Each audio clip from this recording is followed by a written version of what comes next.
தமிழ்நாட்டில் சீமான் ஒரு பிராண்ட். மாரிதாஸ் பாராட்டி தள்ளிய நிகழ்வுங்கிற தலைப்பில் இந்த காணொலியை நம்ம காண இருக்கோம்.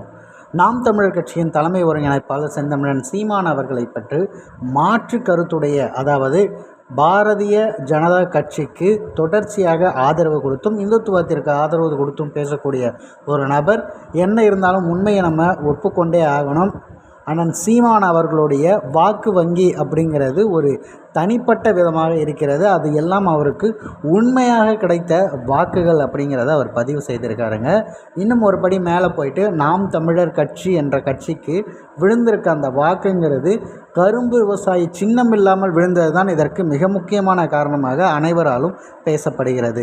அதற்கு முக்கிய காரணம், சின்னம் இல்லாமல் ஒரு 2-3 தினங்களுக்குள் கொடுக்கக்கூடிய ஒரு சின்னத்தை வைத்துக்கொண்டு அவர் எந்த அளவிற்கு கரும்பு விவசாய சின்னத்தில் அவர் வாக்கு வாங்கினாரோ அதைவிட கூடுதலாகவே அவரால் வாக்கு வாங்க முடிகிறது என்றால், இத்தனைக்கும் எங்கும் கட்டுத்தொகை பெறாமலே அவரால் பெற முடிகிறது என்றால், அவருக்கான வளர்ச்சி அப்படிங்கிறது தமிழக அரசியலில் அபரிவிதமாக இருக்கிறது. அவருக்கு விழுந்த ஒவ்வொரு வாக்குகளும் தமிழ் தேசியம் என்ற அவருடைய கருத்தியலுக்கு விழுந்த வாக்கு, அவருடைய தூய அரசியல் படைக்க வேண்டும் என நினைக்கக்கூடிய அவரது எண்ணத்திற்கு விழுந்த வாக்கு. இன்னும் கூடுதலாக சொல்லப்போனால், சீமான் என்பவர் ஒரு பிராண்டாக மாறிவிட்டார். அவருக்குத்தான் வாக்கு அப்படிங்கிறத தெளிவாக மக்களுக்கு உணர வைத்திருக்கிறார் அப்படின்னு மாரிதாஸ் அவர்கள் பாராட்டி தள்ளியிருக்கார். இந்த நிகழ்வு தற்போது இணையத்தில் வைரலாக பரப்பப்பட்டு வருகிறது. பல நபர்களாலும் பேசப்படுகிறது. நாம் தமிழர் கட்சியின் தலைமை ஒருங்கிணைப்பாளர் செந்தமிழன் சீமான் அவர்கள் இந்த விக்கிரவாண்டி இடைத்தேர்தல் முடிந்த பிறகு அவருக்கான சின்னம் எது அப்படிங்கிறத தேர்ந்தெடுத்திருக்காரு.